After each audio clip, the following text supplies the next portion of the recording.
Hi guys, it's Andy Robinson and cheers for checking out the channel again today. Okay, so if you caught our last video, we had an overview of the Swift RC Midnight Pumpkin, which is like a retro modified build. So we're going to have a closer look at that today. First, just a couple other things before we do.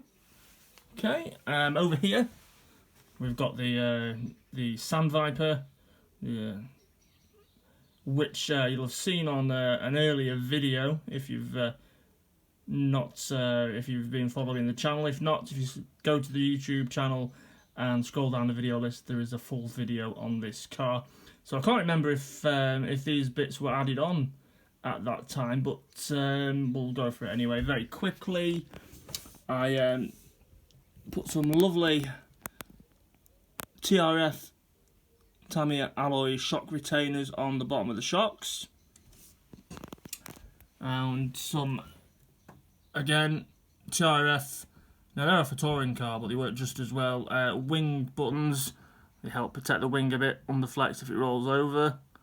I put them on, and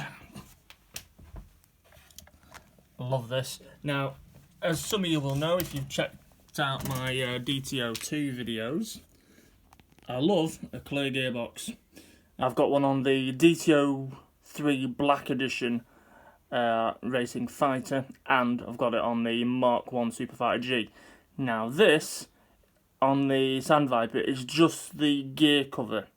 And I wanted to put it on the Sand Viper because, well, it's a bit more custom. I think it looks really good, and it's a bit of a nod to the race buggies of the sort of 90s, really, like the associated B2, B3, Low C, Double X, and Double XCR, etc. Where, you know, a lot of them you'd see would have a clear gear cover. Not all of them.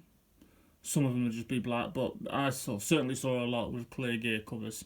And I wanted to put that one on the Sand Viper, and I think the overall look of the buggy, it looks cool seeing the pinion and the spur gear. Anyway, so just a little couple of things I've done to the Sand Viper. Again, it's always this one's never finished, it's always a work in progress. So just chuck that there, and that arrived this morning. So we have a crawler, an FTX Outback Ranger 2. Now, actually, I've had one of these before, but it was about 2 years ago now. So, but I ended up getting rid of it. Probably shouldn't have, but hey ho, you live and learn. But we're going to be doing some stuff with some crawlers as well. So, yep, that's why I've got one of them. Anyway, back to the Swift RC Pumpkin. So, can we say, let's take the body off and sort of concentrate on the chassis. I haven't got my glamorous assistant today, and she is with her mum, so it's just me and you guys.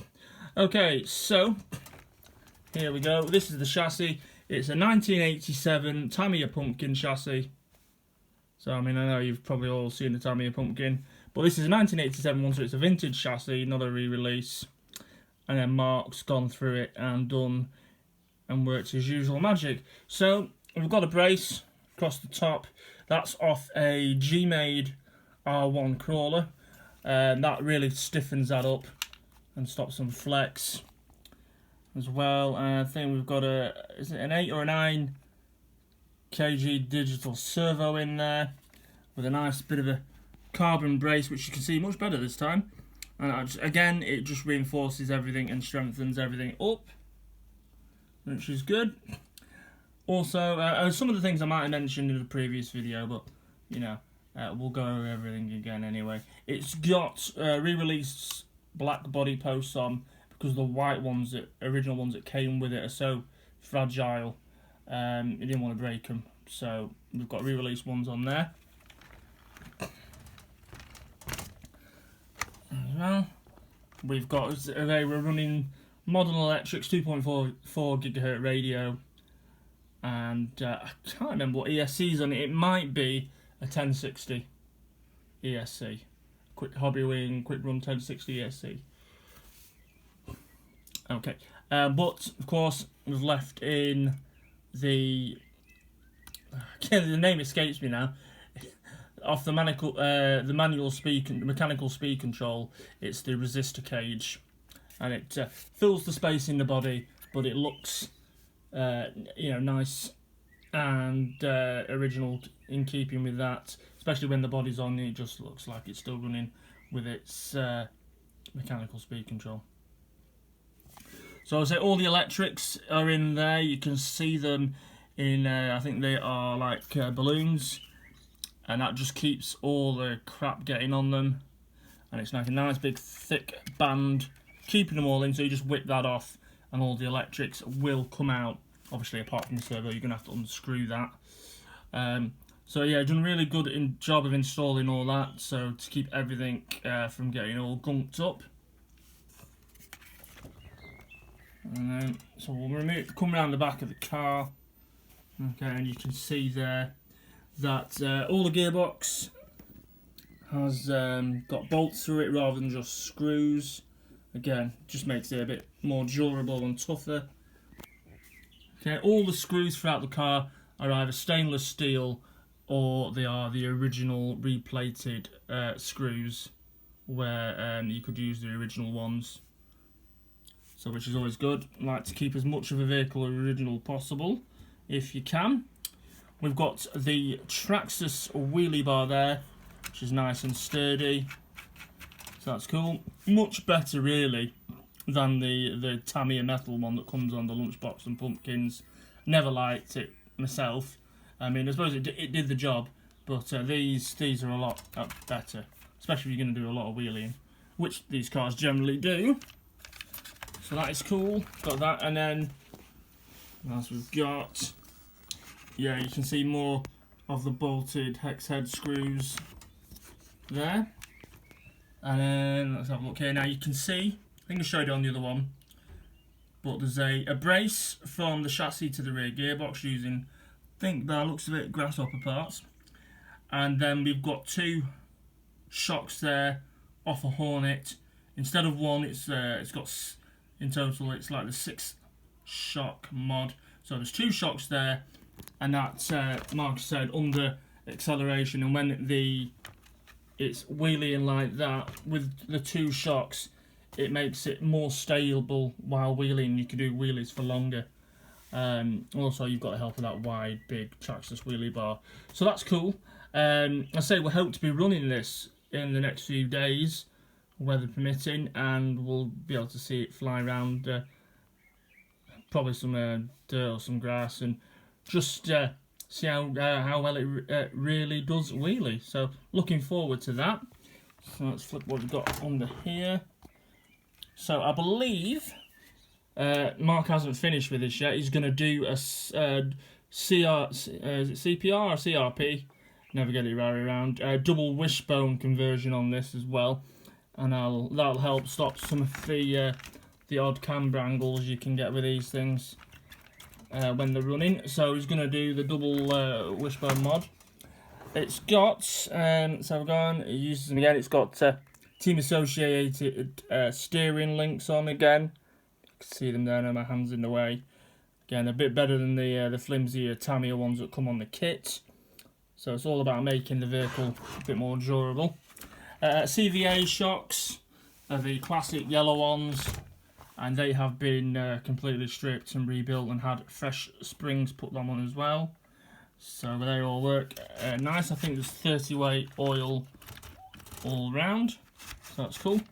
It's all good. And then we said, yeah, the wheels, I remember mentioning this, but they are pumpkin tyres stretched over homemade inserts on Monster Beetle rims, polished back, so you get a yellow, the yellow showing through. But the nice thing is, I like this bit of the gold on the rim, on the outside of the rim, and the second lip of the rim there. So that's nice to see as well. And again, HPI 15-turn 5-bolt motor. So that's more than enough in one of these lunchbox. Yeah, you can run brushless as well, but you're equally equally can't go wrong with HPI Firebolt brush motor. Just as good for one of these vehicles. And however, it will be running a LiPo. I think that's a Core RC one, and they fit nicely in the Tamiya chassis. So yeah. And I can't wait to see this running. Quick look at the body again. You see, so again, this body would have been white originally, sprayed black, and then Mark put a matte lacquer over this just to dull it down a bit. But it looks nice, especially keeping with the original flame pumpkin decals. It's got the optional decal there, which says Cindy's Midnight Pumpkin, and it's put some extra vintage decals running around the rear tub. Clodbuster roll bar looks nice there in chrome, and that ties in lovely with the V8 Ford front grille, and of course the chrome rear bumper and the Ford detailing in silver on the rear tailgate. So yeah, and of course again we've got a Monster Beetle driver all painted up inside. So they need a nice job of that. So it's a mix really. It's a retro modified vehicle. It's not too over restored. It's built for purpose, but while looking cool as well. So yeah, excellent stuff. So we're hopefully we'll get to see this running soon. Right, cheers guys. Thanks for checking out the video. If you want to see more videos and RC cars and other things I'll be posting up as and when they get filmed, then do give us a like and hit the subscribe button please, and the notification bell so you don't miss anything. Other than that, take care of yourselves, and hopefully we'll see you on the next video. Right, cheers guys, see you later.